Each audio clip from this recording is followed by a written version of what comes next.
Coucou tout le monde. Toute petite vidéo aujourd'hui. Bon, si vous ne me voyez pas très bien, c'est pas très grave. Vous commencez à avoir l'habitude de voir ma trogne. C'est pas la plus belle du monde, donc c'est la voix qui compte. Ok?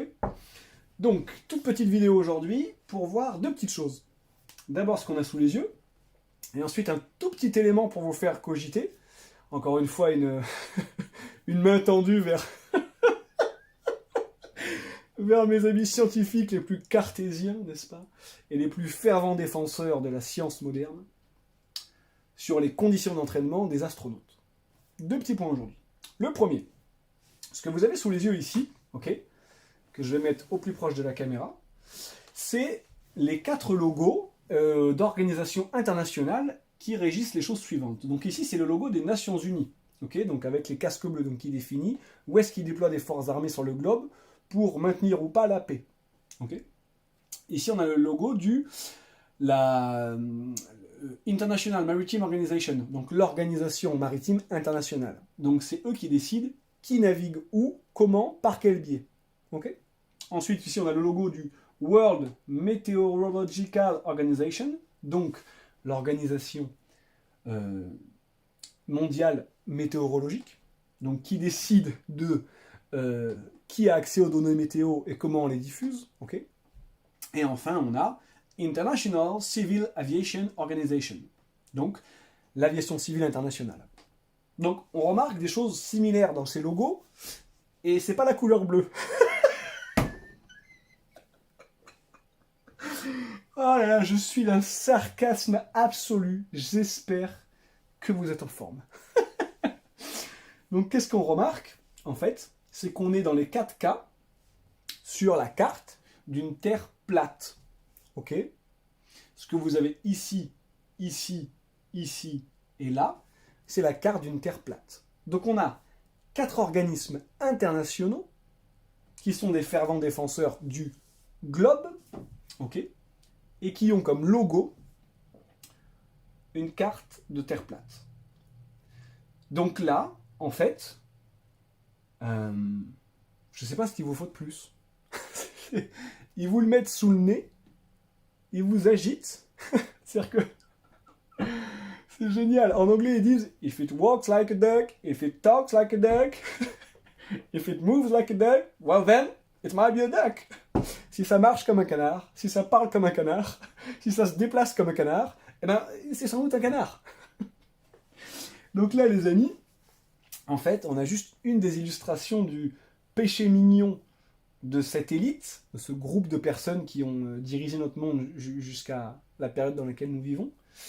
Leur péché mignon, c'est de cacher à la vue de tous les indices de leur supercherie. Voilà, c'est une espèce de péché d'orgueil, c'est-à-dire c'est s'amuser à mettre le plus gros indice visible devant tout le monde et que personne ne le voit.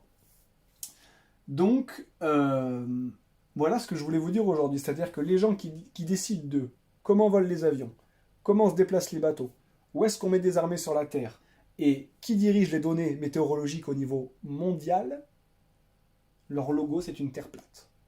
Encore une fois, vous prenez ça comme vous voulez. Vous en concluez ce que vous voulez.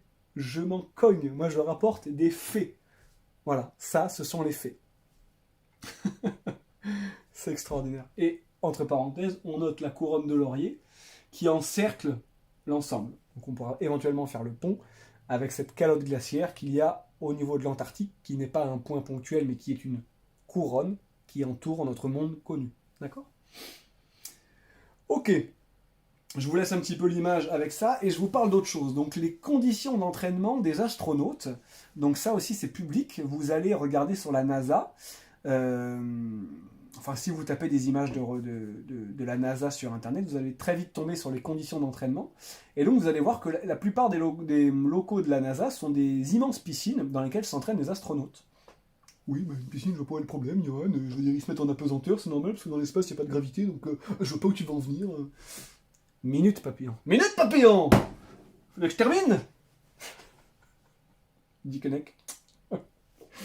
Donc, l'astronaute s'entraîne en piscine. Ou le cosmonaute. Pardonnez-moi mon erreur de terme. Il y en a qui vont se faire les dents sur ça. Amusez-vous. Faites-vous plaisir. Les messieurs qui mettent les scaphandres blancs avec les jolies visières. Ok ? Donc il s'entraîne en piscine. Bon, mais soit, jusque-là, où est le problème? Donc, petit point technique et scientifique, puisque vous aimez tant la science, les amis. Dans l'espèce de scaphandre sous l'eau, ok, on a un monsieur qui est dans un environnement où il a besoin d'avoir une certaine pression. Donc il y a une pression atmosphérique recréée dans son scaphandre, en tout cas une certaine pression d'air qui soit tolérable pour le corps humain, de façon à ce qu'il puisse respirer. Ok. Et à l'extérieur de son scaphandre, il est sous l'eau. Or, vous n'êtes pas sans savoir que la pression qu'exerce l'eau est plus grande que la pression qu'exerce, en tout cas, l'air ambiant, c'est-à-dire la pression atmosphérique. Donc dans l'eau, plus on descend, plus la pression est grande. Ok, n'importe qui a un peu mis la tête sous l'eau, qui a voulu un peu nager, il a eu mal aux oreilles au bout d'un mètre ou deux. Il me semble que c'est 1 bar de pression tous les 10 mètres. J'ai un doute si c'est 1 bar ou 10 bars. On va prendre l'hypothèse à l'avantage de la science, on va prendre, allez, 1 bar tous les 10 mètres. Donc on est dans des conditions d'entraînement où, et suivez-moi bien à ce moment-là, la pression du milieu extérieur est plus grande que la pression du milieu intérieur. L'endroit dans lequel je respire, on va dire pression atmosphérique recréée, et à l'extérieur, il y a une pression plus grande. D'accord? Oui, mais je ne vois toujours pas où tu veux en venir, jusque-là tout est normal. Attends, j'arrive. Oh, ben laisse-moi arriver, j'arrive. Oh, mais il s'excite, ça y est. Oh. Donc, dans l'espace, les amis, dans l'espace, il n'y a pas de pression atmosphérique. Ok? Donc il y a donc une dépression. C'est-à-dire qu'on est dans un milieu où le milieu extérieur, n'est-ce pas, a une pression beaucoup plus faible, puisque égale à 0, okay, que la pression dans le scaphandre. Donc, si on suit votre science que vous aimez tant, le scaphandre devrait faire exploser. Tout simplement. C'est-à-dire que la pression qui est à l'intérieur du scaphandre, ne rencontrant aucune résistance dans le milieu en face, le principe de la dépression, c'est le principe de votre aspirateur, eh bien, boum, le vide devrait aspirer le scaphandre et donc le faire exploser. Donc ça, c'est un point, mais surtout, ce que je veux relever, c'est qu'on a des conditions d'entraînement qui sont à l'exact opposé des conditions de réel. Donc entraînement, milieu où la pression extérieure est plus grande que la pression du scaphandre. Conditions réelles, pression extérieure inférieure à la pression du scaphandre. Moi, ça m'interroge. Vous, encore une fois, je ne sais pas. Vous me direz. Utilisez votre plus belle plume et s'il vous plaît, quand vous critiquez, quand vous me dites que je suis ridicule, quand vous m'insultez, mais faites ça avec élégance. Ayez la décence d'utiliser notre magnifique langue française et défoncez-moi avec classe. S'il vous plaît. Sinon, moi, je vous raterai pas. Oh, qu'est-ce qu'on s'amuse, les amis. Je vous aime. Je pense que je vous le répéterai toujours. Et je vous dis à très bientôt pour d'autres petites vidéos horripilantes. Allez, des mouchous. Ciao.